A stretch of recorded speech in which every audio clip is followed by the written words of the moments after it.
하나님의 교회인 우리들이 굳건한 반석 위에 서게 되는 줄로 믿습니다. 제가 신학대학원에 합격을 하고 한 2, 3개월 정도 시간이 남아서 장갑 공장에서 아르바이트를 한 적이 있습니다. 장갑 공장은 어떤 곳이냐면 장갑이 만들어진 곳에다가 이 빨간 페인트 같은 거를 점으로 찍어 가지고 이 접착력이 좋게 만드는 그러한 장갑 공장이었습니다. 그래서 알루미늄으로 만든 손 모양이 수십 개가 계속 빙빙빙 돕니다. 그럼 몇 사람이 이 옆에 큰 가마니 같은 그러한 푸대에 있는 장갑을 갖다가 거기다 계속 끼우는 겁니다. 그러면 돌면서 이게 찍어지고 그 다음에 열기로 식히고 이제 이렇게 해서 그러면 어떤 사람은 빼가지고 다시 푸대에 계속 넣고 뭐 그러는 거예요. 그러니까 제가 그 장갑 공장 아르바이트를 하면서 컨테이너가 얼마나 큰 것인지 깨달았어요. 컨테이너 하나를 채우려고 하니까 정말 오랫동안 일해야 컨테이너 하나를 채우더라고요. 근데 이제 장갑 공장에서 일을 할 때 아침 8시 정도쯤 출근을 하는데 제일 반가운 소리가 언제냐면 낮 12시 15분 정도에 이렇게 반가운 소리가 라디오에서 들립니다. 강석, 김혜영 씨가 진행하는 그 순서에서 돌도사님 하는 그런 소리가 나오면 밥 먹으러 갑시다. 이게 그때 시간이에요. 그래갖고 그때 점심 먹는 시간이 얼마나 행복한 것인지 이제 그때 깨달았죠. 근데 이제 그 집에 저 같은 알바생도 있고 정식 직원도 있고 그 집에 이제 사위가 저하고 똑같은 일을 해요. 똑같은 일을. 뭐 사위라고 특별 대우가 없어요. 월급은 어떤지 모르겠는데 똑같은 일을 합니다. 그러면서 이제 똑같이 일을 하는데 이제 밥을 먹고 커피를 마시면서 이야기를 해보면 자세가 달라요. 자세가. 그러니까 저는 어차피 2달, 길어봤자 3달 일하고 이제 신대원 가야 될 사람이니까 파트타임으로 알바로 일하는 거예요. 거기에 무슨 사명감이 크게 있을 리 없어요. 나는 그냥 알바하고 최저시급을 받는 거예요. 근데 이 사람은 똑같은 일을 하지만 자세가 달라요. 긍정적이고 더 열정적이고 어떻게든 빨리 일하려고 하고 그러더라고요. 그러면서 만약에 제가 그렇게 물어보지는 않았지만 일하는 게 지겹지 않아요? 그러면 그래도 알만하죠. 이게 어디예요? 아마 그렇게 말할 것 같아요. 왜 그럴까? 똑같은 일을 하는데 물론 임금은 차이가 있을 수 있겠지만 똑같은 일을 하는데 왜 그 현실을 받아들이는 게 다를까? 그거는 그 집에는 아들이 없어요. 딸밖에 없는데 그 공장이 시간이 지나면 자기께 되기 때문에 그러니까 다른 거예요. 그때 깨달았어요. 뭘 깨달았냐? 미래에 대한 소망이 현재를 다르게 경험하게 한다. 이거를 깨달았어요. 같이 한번 읽어볼까요? 시작. 미래의 소망이 현재를 다르게 경험하게 한다. 그러니까 미래에 어떤 소망을 가지고 있는 거에 따라 가지고 어떤 사람은 현실이 너무 지겨울 수 있어요. 근데 어떤 사람은 현실이 굉장히 풍요롭게 다가오는 거예요. 왜냐? 소망이 다르기 때문에요. 그러니까 미래의 소망이 현재를 다르게 경험하게 된다. 하나님이 우리를 그렇게 만드셨어요. 그래서 우리 기독교에는 믿음, 소망, 사랑 이렇게 하잖아요. 그러니까 소망이 없으면 우리는 살아갈 수 없는 존재이다. 근데 소망에 대해서 이야기를 하면 만약에 이 소망이 현실에 한정된 소망이라고 한다면 우리는 사실 굉장히 힘겹게 살아갈 수밖에 없다. 옛날에 한국이 발전하던 시대는 현실도 소망이 있었어요. 근데 지금은 그 소망이, 현실에 대한 소망이 갈수록 약해져가는 시대에 살아가고 있다. 우리가 제 세대로 이렇게 적용해서 이야기하자면 이렇습니다. 저희 세대들은 대부분 부모님보다 더 많은 교육을 받았어요. 저희 아버지는 초등학교 졸업했는데 저는 대학원까지 나왔죠. 그러니까 저희 세대는 취업하기가 그렇게 어렵지 않았어요. 별로 그렇게 공부 많이 하지 않았는데 저는 공사에 갈 수 있었어요. 저는 그렇지 않지만 저희 친구들은 집을 사는 것 자체가 그렇게 어렵지 않았어요. 대부분 집을 다 샀어요. 목동에 아파트도 있고 강남에 아파트도 있고들 그래요. 친구들 보면 그렇게 어렵지 않았어요. 그런데 우리 자녀 세대들은 그렇지 않아요. 우리 자녀 세대들은 부모보다 더 많이 공부한다는 보장도 별로 없어요. 그리고 부모 세대보다 취업하기는 훨씬 어려워졌어요. 부모 세대는 집을 그렇게 어렵지 않게 샀는데 우리 자녀 세대는 집 사기가 보통 어려운 게 아니에요. 그래서 우리 자녀 세대를 가르쳐서 뭐라고 하냐면 부모 세대보다 더 잘 살 수 있다, 이런 확신이 없는, 부모 세대보다 더 못 살게 될 가능성이 많은 최초의 세대다, 그렇게 말해요. 굉장히 가슴이 아픈 거죠. 부모를 바라보는데 부모님보다 더 잘 살 수 있다는 확신이 없는 거예요, 우리 자녀들이. 얼마나 안타까운 것입니다. 현실적으로는 그런 시대 속에서 살아가고 있다. 근데 그것뿐만이 아니다. 우리 부모 세대들, 기성 세대들도 미래가 현재보다 더 좋다고 하는 확신이 없어요. 우리가 100세 시대를 이야기하는데 100세 시대가 과연 축복일까? 어떤 준비가 안 된 100세 시대는 오히려 암울할 수 있어요. 굉장히 답답한 시대에 우리가 살아가고 있는 것이죠. 우리가 분명히 예전보다는 굉장히 풍요로워졌는데도 현실이, 미래가 암울하다고 이야기를 해요. 이러할 때 저는 초대교회 성도들을 생각해 봐요. 초대교회는 과연 어떤 소망이 있었을까? 현실에 대해서 우리가 살아가고 있는 현재로 이야기한다면 소망이 그렇게 많지 않았어요. 지금 우리가 읽었던 요한계시록은 어떻게 쓰여진 겁니까? 교회에 대한 핍박, 환난, 이런 것이 밀려오고 있을 때 이걸 어떻게 바라봐야 될 것인가 하나님께서 사도 요한을 통해서 보여주신 거예요. 밤모섬의 귀향을 가서 하나님께서 환상 가운데 보여주면서 현실적으로는 많은 핍박이 있지만 그 핍박을 이기고 남는 소망이 너희들에게는 있다는 거예요. 그러니까 현실 속에서 낙심할 필요가 없고 이 영적인 전쟁에서 승리하게 되어 있다, 그런 거를 말씀하고 있는 것이 계시록입니다. 그래서 이 초대교회 성도들은 이 계시록을 읽으면서 현실 속에서는 네로라든가 그런 그 여러 황제들의 핍박을 받지만 우리는 반드시 승리하게 된다는 소망을 가지고 그 환난을 잘 이겨내게 됩니다. 그러니까 미래에 대한 소망이 현실을 다르게 경험하게 되는 거죠. 그래서 그들은 굉장히 핍박을 받고 있지만 그럼에도 불구하고 로마의 사람들이 다 갖다가 버린 이러한 여러 장애아들이라든가 이런 사람들을 다 데려다가 이들이 키웁니다. 완전히 다른 삶을 살아가는 거죠. 오늘 우리들도 이 시대를 살아가면서 너무 현실지향적이고 물질적인 이러한 자본주의 시대에서 우리가 이 참다운 소망을 가진 사람으로 현실을 다르게 경험할 수 있는 저희 모두가 되기를 원합니다. 그러한 시각으로 좀 바라보면서 이 시대를 살아갔으면 좋겠습니다. 그럼 우리의 미래는 어떤 것인가? 이게 나와 있죠. 우리의 미래는 이렇다는 거예요. 우리가 읽지는 않았는데 21장 앞에 20장 보면 20장의 12절 같이 한번 읽어보실까요? 20장 12절 한번 같이 읽겠습니다. 시작. 또 내가 보니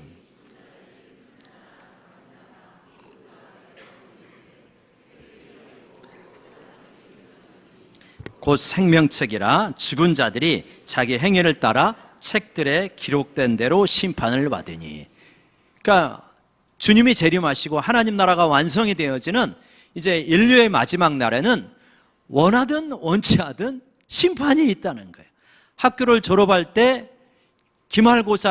학년말고사를 봐야 졸업을 하듯이 인생의 마지막에는 원든 원치 않든 간에 하나님 앞에서 심판이 있다. 근데 심판은 두 종류가 있다는 거예요.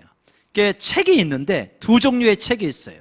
하나는 책들이 있고 하나는 생명책이 있죠. 이 책들은 행위가 기록한 책들이라 그래요. 복수형으로 되어 있죠. 왜 그러냐면 행위를 기록하려는데 어떻게 하나의 책에 기록하겠습니까? 여러 책들에 기록이 된 거죠. 근데 생명책이래요. 그건 뭐냐면 주님 안에서 영생을 얻은 자들의 이름이 적혀진 그 책, 생명책에 있다는 거예요. 그러니까 우리들 그리스도 안에서 신실하게 믿음을 가지고 살아가는 사람들은 어디에 있겠습니까? 책들에 있겠습니까? 생명책에 있겠습니까? 당연히 생명책에 있는 거죠. 우리 옆 사람 바라보면서 무더위에 지친 옆 사람에게 소망을 줍시다. 당신의 이름이 생명책에 있는 걸 축하합니다. 시작. 당신의 이름이 리얼리? 정말이에요? 예수 그리스도 안에 있는 자들은 그 이름이 생명책에 있는 거예요. 그 우리의 행위는요, 행위들을 기록한 책은 우리의 해당이 없는 거예요. 진짜 예수 안에 있는 사람들은. 왜냐? 우리가 살아가면서 우리의 행위들을 기록한 그 책들을 펼치면 우리가 조금 착하게 사는 것도 있지만 얼마나 형편없이 살아간 생각, 그러한 일들이 얼마나 많겠어요. 정말 우리가 평생에 했던 그 나쁜 말들을 다 녹음해가지고, 녹음 파일 해가지고 음성 파일 탁 틀어주면요, 우리 부끄러워서 어떻게 천국 가 살겠어요. 하나님, 저를 보내주시는 것이 합당한 줄로 압니다. 제가 알아서 가겠습니다. 그러지 않겠어요? 얼마나 악한 말들을 얼마나 많이 했어요.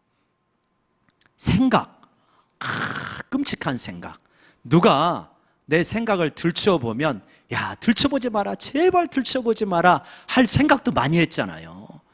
그러한 행동, 말들, 생각이 기록되어 있는 게 아니라 예수 그리스도 안에서 다 처리가 돼가지고 그냥 마치 예수님처럼 의로운 사람인 것처럼 예수님의 의를 덧입고 생명책에 떳떳하게 우리의 이름이 기록된 줄로 믿습니다. 그래서 우리의 이름은 생명책에 기록되어 있고 행위를 기록한 책들에는 우리의 행위가 없는 거예요. 그리스도 밖에 있는 사람들, 그리스도를 알지 못하는 사람들의 행위가 쭉 기록되어 있고 그 행위가 펼쳐지고 그 행위를 따라가지고 어떻게 하더라? 심판을 받더라는 거예요. 이게 우리 인류의 마지막에 이루어질 일이라는 거예요. 저는 이거를 바라볼 때마다 예수를 믿고 예수 안에 있는 것이 얼마나 놀라운 축복인가. 이 땅에서 조금 환난이 있고 어려움이 있고 이 자본주의 사회에서 살아가는 게 힘들어도 예수 믿는 것이 얼마나 감격스러운 일인가, 그런 걸 생각하게 되어집니다. 어제 이제 저 개인적으로는 결혼식이 3개가 있었어요. 그래서 우리 청년이 또 처갓집의 조카가 또 친구 선교사님의 아들이, 그래가지고 이제 3개는 못 가겠더라고요. 그래서 2개를 갔다 왔는데, 이제 거기서 어떤 친척의 이야기를 들은 거예요. 30대 초반인데 열심히 일할 나이잖아요. 회사를 그만두고 제주도에 갔대요. 그래서 회사가 제주도에 있냐? 제주도에 없대요. 근데 그냥 제주도에 살러 갔대요. 이야. 그러니까 이제 그 얘기를 들으면서 우리가 언뜻 이해가 안 되는데, 이 젊은 세대를 잘 대변하는 딸이 설명을 해주는 거예요. 그게 욜로 현상이다. 그러면서 많은 젊은이들이 그런 생각을 가지고 살아가고 있다는 거예요. 여러분, 욜로라고 아시죠? You only live once. 그런 거잖아요. 당신은 단 한 번만의 인생을 살 뿐이다. 인생은 한 번뿐이라는 거예요. 맞죠? 인생은 한 번밖에 살지 못하죠. 2번 살지는 못하죠. 그러니까 당신은 한 번밖에 살지 못하니까 잘 살아야 된다, 이 말이잖아요. 잘 살아야 된다. 잘 사는 데까지 동의를 하죠. 근데 그 잘 사는 게 너 많을 위하여서 이기적으로 자기중심적으로 마음껏 네가 한번 누리면서 살아봐라, 이러면 좀 곤란하죠. 한 번밖에 못 사는 인생 정말 사랑하면서 상처 주지 않고 사람을 세워가면서 서로 더불어서 아름답게 거룩하게 살다가 하나님께 오라. 그러면 욜로를 우리가 인정하죠. 근데 한 번밖에 못 사니까 빨리 벌어가지고 해외여행도 마음껏 다니고 맛있는 것도 마음껏 먹고 한번 사랑도 여러 번 해보고 그러면서 한번 네 욕망을 마음껏 실현해봐라. 죄도 지어도 할 수 없지. 그런 게 욜로라면 우리 그리스도인들은 그렇게 살아갈 수 없죠. 왜냐? 행위를 기록한 책들이 있다니까요. 그 행위를 기록한 책들을 따라 가지고 심판을 받게 되어지는데, 한 번밖에 못 사는 인생 마음껏 쾌락을 누리면서 살아라, 이거는 우리가 거부해야 마땅한 인생이다. 그러나 한 번밖에 못 사는 인생이니 서로 진실로 사랑하고 옆에 사람을 세우고 거룩하게 아름답게 가치 있게 살아라. 그러면 우리가 욜로를 받아들이는 거죠. 여러분, 자기 마음껏 욕망껏 사는 게요, 시원한 것 같아도요, 나중에 지나놓고 보면 후회할 일이 얼마나 많은지 모릅니다. 마귀가요, 내 마음대로 살아간 인생을 얼마나 참소하는지 몰라요. 네가 무슨 예수 믿을 자격이 있냐. 그래서 주님 안에서 이 큰 죄를 지으면 떳떳하기가 참 어려워요. 아무리 십자가를 바라봐도 매 순간 바라보지 않으면 살기가 참 어렵습니다. 여러분, 그래서 우리가 이 시대의 쾌락지향적인 그러한 문화를 거부하고 거룩한 삶을 살아가고자 애쓰는 그러한 우리 모두가 되기를 원합니다. 반드시 인류의 끝에는 심판이 있어요. 그걸 기억하면서 살아야 돼요. 인류 끝에는 심판도 있지만 우리에게는 진정한 소망이 현실이 되어지는 그러한 세상이 이루어지는데, 그게 무엇이냐면 21장에 나와 있는 그러한 쭉 부분인데요, 21장 1절 다시 한번 같이 읽어볼까요? 시작. 또 내가 새하늘과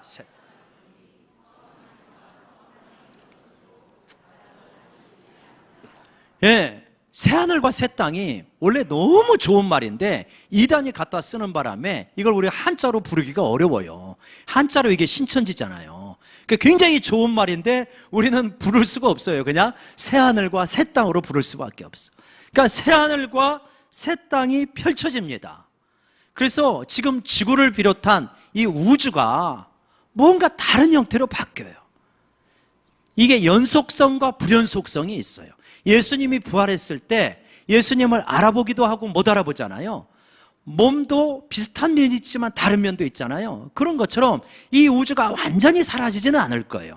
뭔가 다른 형태로 바뀌어서 연속성과 불연속성이 있는 그러한 새하늘과 새 땅이 우리 가운데 쫙 펼치게 되어집니다. 너무 환상적인 그러한 곳이 되어지는 거죠. 그래서 첫 창조가 된 이 첫 하늘과 첫 땅이 사라지고 새 하늘과 새 땅이 이루어지게 되는 거예요.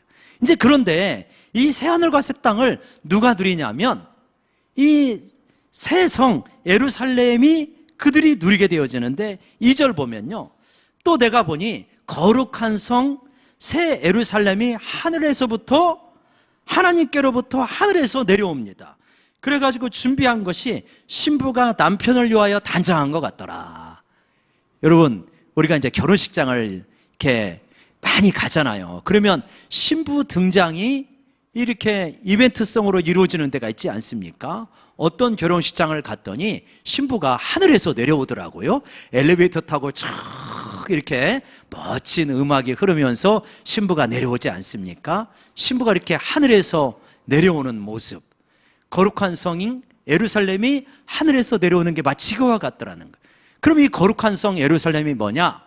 언뜻 우리가 생각할 때 거기는 고급 맨션이 있고 황금으로 그냥 도로가 다 포장되어 있고 모든 보석이 찬란한 이제 그런 곳으로, 그래서 막 진짜 지금 우리 세계에서 가장 좋은 호텔이 7성 호텔 아닙니까? 한 막 70성 되는 호텔, 그런 막 호텔 같은 곳이 쫙 내려올 거라고 상상을 할 수 있는데, 뭐 그 말이 완전히 100% 틀렸다 그런 건 아니지만 상징적 표현이죠.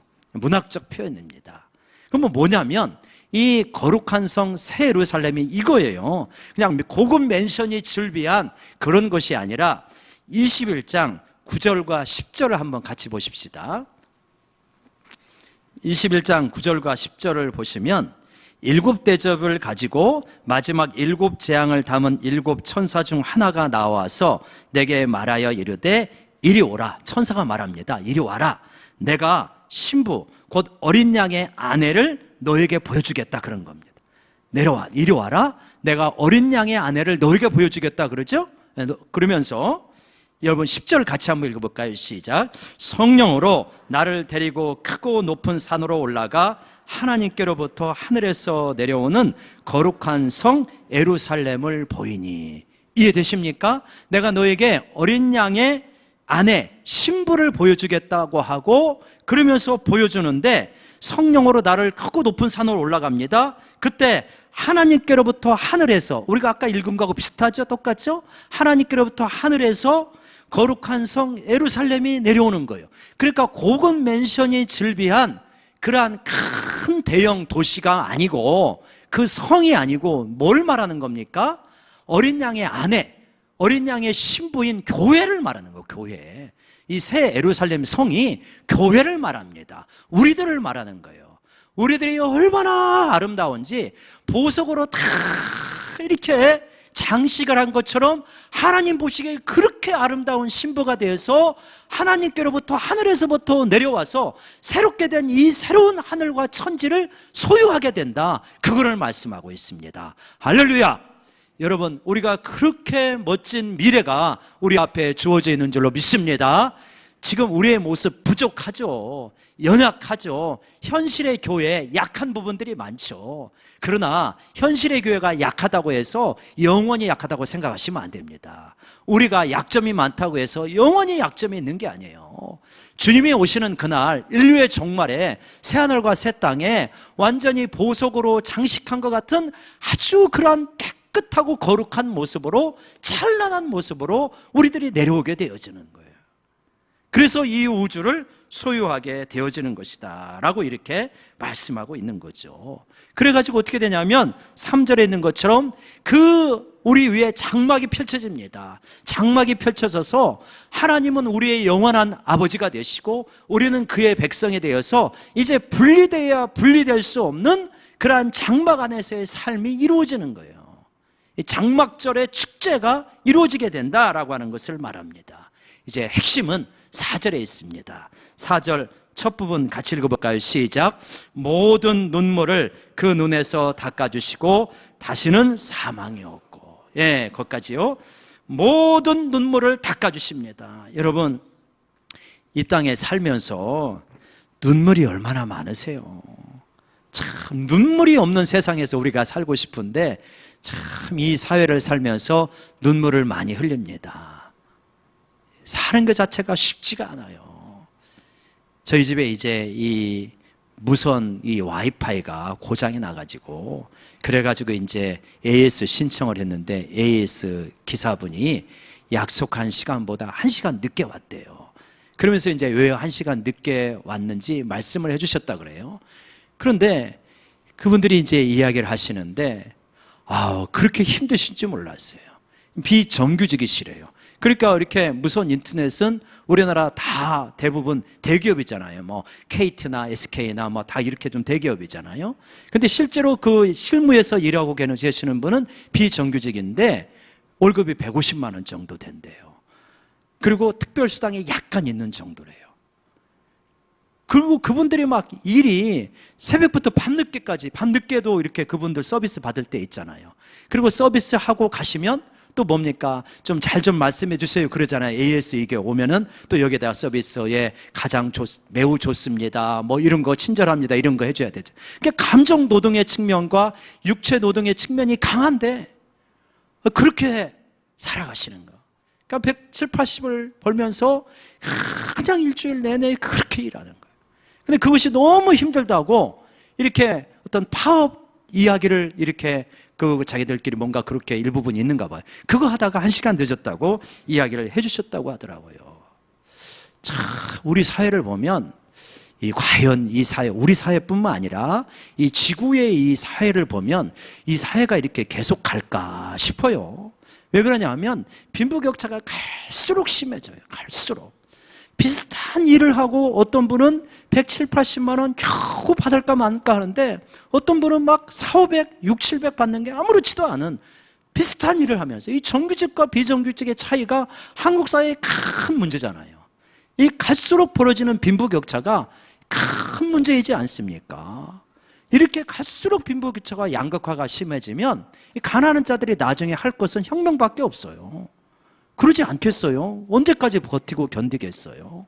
난 그걸 보면서 우리가 성경에 나오는 하나님은 어떤 하나님이시냐면 정의의 하나님이신데, 특별히 구약 성경 우리가 쭉 읽어보시면, 선지서 같은 거 읽어보시면 어떻습니까? 하나님은 굉장히 좌파적이에요. 하나님은 우파적이시도 하지만 굉장히 좌파적이시도 하셔가지고, 하나님이 말하는 정의는 경제적인 정의를 말할 때가 굉장히 많습니다. 그래서 우리가 이런 나라를 바라보면서, 야, 이 하나님의 나라가 이 땅에 좀 이루어져야 될 텐데, 이렇게 이 슬픈 일들이 이렇게 힘들게들 살아서 어떡하나. 우리 성도님들도 그런 분들이 많으시잖아요. 안타깝더라고요. 그래서 이 땅에서 눈물을 흘릴 일이 너무나 많은 세상에서 우리가 살아가고 있다. 특별히 경제적인 부정의 때문에, 불평등 때문에, 이 양극화 때문에 너무나 많은 사람들이 눈물을 흘리면서 살아가고 하나님의 정의가 이루어지고 있지 않다, 그런 걸 보게 되어지는 거죠. 그런데 이 땅에서는 아무리 좋은 정부가 들어서도 어떻습니까? 눈물을 다 씻어주고 완전한 어떤 평등한 세상을 만들 수가 없어요. 만들 수가 없어요. 하나님의 나라가 온전히 이루어져야 그 모든 눈물이 씻겨지는 그런 세상이 되어지는 거죠. 그리고요, 그 다음 구절이 무엇입니까? 다시는 사망이 없고. 한번 따라 봅시다. 다시는 사망이 없고. 여러분, 아무리 이 세상에서 잘 살아도요, 아무리 뛰어나고 아무리 완벽한 사랑을 하더라도요, 결국은 사망의 침입을 받고 다 무너지게 되어 있습니다. 인생은 그런 것입니다. 아무리 이 땅에서 잘나고 뛰어나도 사망 앞에는 다 굴복하잖아요. 근데 우리가 누리게 되어지는 영원한 나라는 어떤 나라냐면, 다시는 사망이 없는 그런 나라를 우리가 살아가게 된다는 거예요.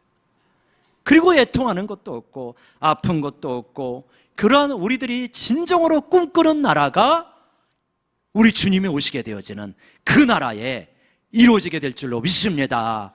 여러분, 그래서 이 땅에서는 우리가 한계가 있어요. 우리의 궁극적인 갈망이 실현되어지는 것은 이 땅이 아니고 영원한 하나님의 나라입니다. 그것이 우리의 현실이 되어지는 거예요. 그거를 바라보면서 이 땅을 살아가는 거예요. 진짜 여러분, 영원한 하나님 나라에서 정의와 사랑이 완전하게 균형을 이루는 그 나라에서 더 이상 눈물도 없고 애통도 없고 아픈 것도 없고 사망도 없는 그런 나라에서 진정으로 우리가 영생을 누리며 살아갈 줄로 믿으시면 아멘. 진짜 우리가 그걸 믿는다면, 진짜 그거를 믿는다면 미래의 소망이 현재를 다르게 경험하게 한다고 그랬잖아요. 달라지는 거예요. 달라지는 거예요. 이 땅에 많은 눈물들, 이 땅에 많은 아픔, 상처 다 어디서 나오는 겁니까? 이기심에서 나오는 거예요. 욕심에서 나오는 거잖아요.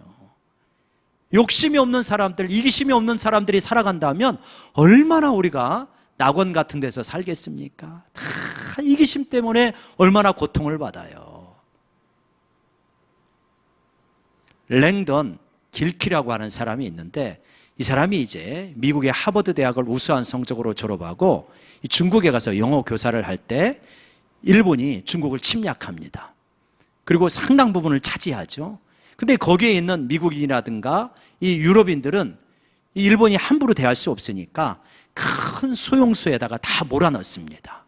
다 몰아넣고 물자를 제공하면서 너희들 여기서 살아. 그리고 나가지 마. 이렇게 하는 거예요. 그러니까 처음에는 공간이 좀 여유롭고 그러니까 상당히 편안하게 잘 살았습니다. 근데 계속 사람들이 들어오는 거예요. 그러니까 물자는 제한됐고 공간은 비좁고 그러니까 이제 인간의 본성들이 나타나기 시작하는 거예요. 상당히 인간이 괜찮은 줄 알았는데 인간이 굉장히 이기적인 존재구나, 그런 이야기를 합니다. 그래서 우리 사진을 보여주시면, 그런 어떤 내용으로 쓴 게 이제 산둥 소용수다라고 하는 이제 그러한 책인데요. 아주 이기적인 존재라는 거예요. 그래서 한 번은 이런 일이 있었대요. 이제 사람들이 계속 밀려오니까 이 한 방에 넣을 수 있는 인원이 제한이 되는 거예요. 좁은데. 그래서 한 방은 9명이 자고 한 방은 11명이 자는 거예요. 생활하는 거예요. 그러니까 이 랭던 길키가 이 자치위원입니다. 9명이 자는 방에 가가지고 설득을 하는 거예요. 저쪽 방에는 11명이 자는데 똑같은 처지 아니냐. 그러니까 당신네 방에는 9명이 자니까 한 명을 이쪽으로 보내겠다. 그러면 서로 어려운 처지에 있으니까 그래, 한 명 보내서 같이 좀 비슷하게 살자, 이래야 되잖아요. 그랬겠습니까? 안 그랬겠습니까? 안 그런 거예요. 막 화를 내는 거예요. 우리도 지금 빚어봐 죽겠는데 여기다 왜 한 명을 집어넣냐? 못 넣는다는 거예요. 만약에 이쪽으로 밀어놓으면 우리가 강제로 두들겨 패가지고 쫓아내겠다, 이러는 거예요. 한번 보세요. 우리도 빚어봐 죽겠는데 왜 한 명을 넣냐? 우리도 빚어봐 죽겠는데, 이 말 속에 11명은 얼마나 더 빚었겠어요? 근데 이거는 생각이 안 되는 거예요. 우리도 빚어봐 죽겠다, 이것만 생각이 되는 거예요. 못 넣는다는 거, 못 넣는다. 그리고 네가 와가지고 계속 길키가 설득을 하니까 너 계속 말하면 너도 두들겨 팰 테니까 빨리 나가라, 그 방에서 그러는 거예요. 그래서 길키가 그 생각을 하면서 그 얘기를 이제 하고 하면서 나오다가 뼈저리게 깨닫는 거예요. 인간이 착한 존재고 합리적인 사고를 가지고 대화하면서 좋은 사회를 만들 수 있다고 그동안 믿어왔는데 안 되는구나. 이 인간의 이기심 때문에 이런 거는 극복이 안 되는 거구나. 환경이 좋을 때는 되는 것 같았는데 열악한 상황에 몰려가니까 안 된다는 걸 뼈저리게 깨닫습니다. 근데 그 중에서도 소수의 사람이지만 그 뿌리 깊은 이기심을 극복하면서 살아가는 사람들이 있더라는 거예요. 대표적인 게 누구냐면 리델이라고 하는 사람이라는 거예요. 리델은 불의 전차에 나왔던 주인공인데, 그 리델을 비롯한 소수의 사람들은 그 열악한 상황 속에서도 이기심을 극복하고 이타적으로 다른 사람을 배려하고, 이들은 젊은이들을 양육하고 훈련시키고 같이 놀아주고 하면서 이타적으로 살아가더라. 도대체 무엇일까? 무엇이 그 사람을 다른 사람과 구별되게 했을까? 리델에게는 그게 있다는 거죠.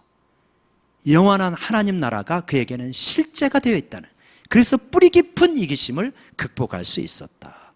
어떻습니까, 여러분? 우리도 영원한 하나님 나라가 진짜 우리에게 실제라면 우리 안에도 뿌리 깊은 이기심. 제가 근데 그 책을 읽으면서 그 9명 있잖아요. 9명이 들어있는 방. 그 9명 중에 내가 있구나 하는 생각이 들더라고요. 아마 여러분도 비슷하실 거예요. 그죠? 그 9명이 내가 불편한데 왜 한 명을 불러들이려고 해, 내 방에? 그러지 않을까요? 그러니까 영원한 하나님 나라가 머리로는 믿지만 진정한 실제가 안 되어서 이기심을 극복하는 데 많은 어려움을 가지고 살아가는 우리들의 모습이더라. 여러분, 영원한 실제를 확신하면서 우리의 이기심을 십자가에 못 박는 훈련을 다 같이 해나갈 수 있기를 원합니다. 마지막으로, 진짜 영원한 실제를 사모한다면 우리에게 한 가지 열망이 생기게 된다는 거예요. 많은 사람들이, 이 땅의 사람들의 열망은 뭐냐면 욜로처럼 이 땅에 한 번밖에 못 사니까 마음껏 누리고 살아가야 된다는 거예요. 근데 우리는 안 그렇다니까요. 우리는 이 땅에 한 번 사는 것은 맞지만 우리의 삶 전체와 인격을 가지고 하나님 앞에 가서 최후의 심판을 받는 존재다. 그리고 그리스도 안에 있는 존재는 영원한 천국을 소유하면서 살아가는 존재다. 그러면 우리의 한 번밖에 없는 삶이 무엇에 집중하는 삶이어야 되는가? 새 예루살렘 성이 어떤 성이라고 설명을 하고 있습니까? 그 앞에 보면 뭐라고 묘사하고 있죠? 또 내가 보매 어떤 성 새 예루살렘이 내려오니 뭔 성입니까? 거룩한 성. 우리 같이 한번 따라해봅시다. 거룩한 성. 새 예루살렘이 우리들을 말한다 그랬잖아요. 그러면 우리는 영원한 천국을 갈망하면서 살아가는 존재라면 진짜 이 땅에서 한번 마음껏 누리고 살아보자 라고 하는 삶을 살아가는 존재가 아니라 무엇에 집중하는 존재다? 거룩함에 집중하는 존재라다. 어떻게 하면 이 땅에서 거룩함을 이루어갈까? 그 거룩함을 누리며 살아갈까를 생각하며 살아가는 존재다. 왜냐? 결국은 최후의 심판, 정의로운 심판이 이루어지게 될 때 거룩한 존재, 그리스도 안에 있는 존재만이 영원한 천국을 누리며 살아가게 되니까 당연히 그거에 집중할 수밖에 없는 존재다라고 하는 것을 가르쳐 줍니다. 여러분, 처음에 이야기했던 것처럼 미래의 소망이 현재를 다르게 경험하게 합니다.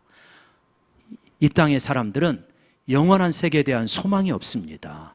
눈에 보이는 세계가 전부입니다. 그러니까 이 땅에서 마음껏 먹고 마시고 경험하고 누리자, 그렇게 살아갈 수밖에 없죠. 근데 우리는 그게 아닌 거예요. 우리는 영원한 천국을 진짜 우리가 소유할 것을 믿고 살아가는 존재이다.